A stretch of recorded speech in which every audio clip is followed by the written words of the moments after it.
हाँ जी दोस्तों, तो हम अब ईश्वरीय जो इक्वेशन जो हम बात कर रहे हैं, हम उस पर बात करते हैं। तीसरा हिस्सा, पहले दो हिस्सों में 4 शुरुआतें कहाँ से शुरू होती है,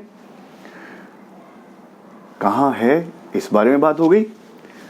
अब बात करते हैं कि कैसा है ईश्वर, कैसा है वो। है ना कि जाकी रही भावना जैसी, प्रभु मूर्ति दिखी तैसी, यानी जैसे भक्त वैसे भगवान, या जैसा भक्त वैसा भगवान। उसके मन के भीतर की बात है। वो क्या बोलता है? वो कहता है कि देखो,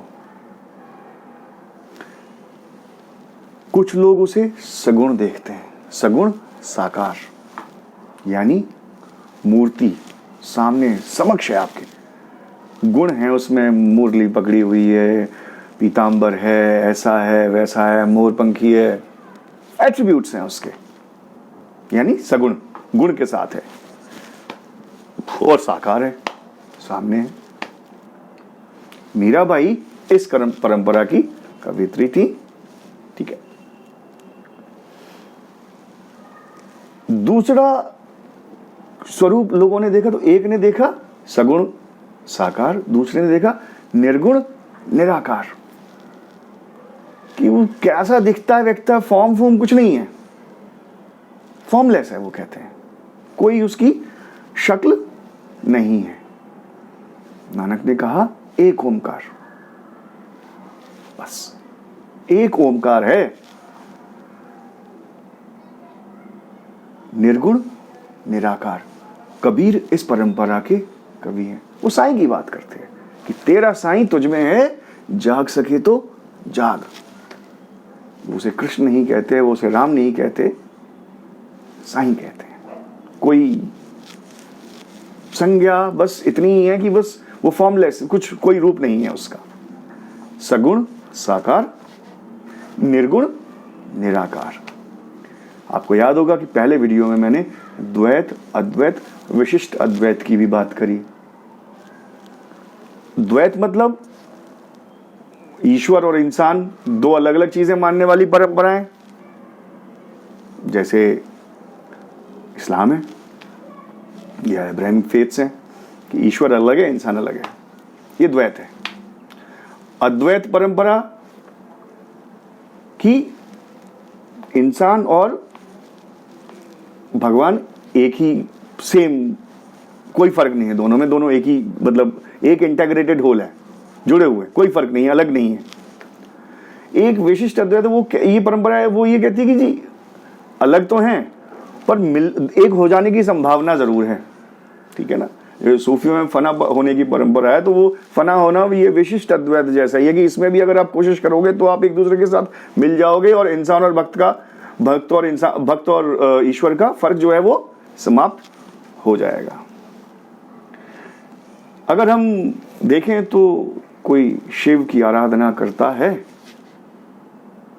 तो वो शैव हो गया, कोई विष्णु की आराधना करता है तो वैष्णव हो गया, बुद्ध में आस्था है तो बौद्ध हो गया, इसी तरीके से जैन है। अगर ला इलाहा मानता है तो मुसलमान हो गया, एक ओमकार मानता है तो सिख हो गया। यानी जैसी भावना वैसे भगवान, जाकी रही भावना जैसी, प्रभु मूर्ति दिखी तैसी। तो इस वीडियो में हमने बात करी अभी तक कि कैसा है ईश्वर, ठीक है जी। अब हम ये बात करते हैं कि ईश्वर कहां नहीं है। देखिए साहब, जैसे मैंने अभी बात करी कि साहब हिंदू हैं, मुसलमान हैं, बौद्ध हैं, सिख हैं, ईसाई हैं, ईश्वर से जुड़ी हुई राजनीति में भगवान नहीं है। ईश्वर को नैतिकता से मत जोड़ना, परेशान होगे। न्याय के चक्कर में मत पड़ना, क्योंकि आप ये देखोगे कि अन्यायी लोग बड़ी तरक्की कर रहे हैं और न्याय करने वाले या जो सच्चे ईमानदार हैं वो सड़क पर धक्के खा रहे हैं।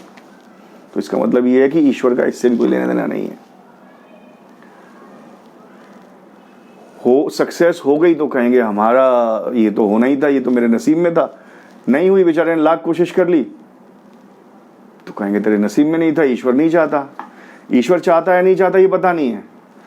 तो डेस्टिनी और तो ना राजनीति में, ना नैतिकता में, ना न्याय में, ना नियति में, इसमें ईश्वर को मत ढूंढना, ईश्वर इसमें नहीं है। एक चीज और याद रखना, ईश्वर के विषय में मतभेद थे, हैं और रहेंगे।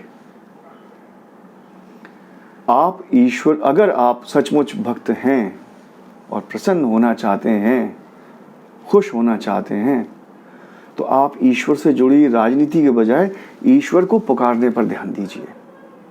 4 मार्ग बताए ना, प्रेम है, भक्ति है, कर्म है, ज्ञान है, ध्यान है। पता नहीं कितने जितने लोग, मैंने बोला ना कि जैसा भक्त वैसे भगवान। तो भैया इस हिस्से में इतना ही। अगले हिस्से में हम बात करेंगे ईश्वर से जुड़ा हुआ जो असल सवाल है, जो फर्क है, उस पर बात करते हैं अगले हिस्से में। Thank you very much.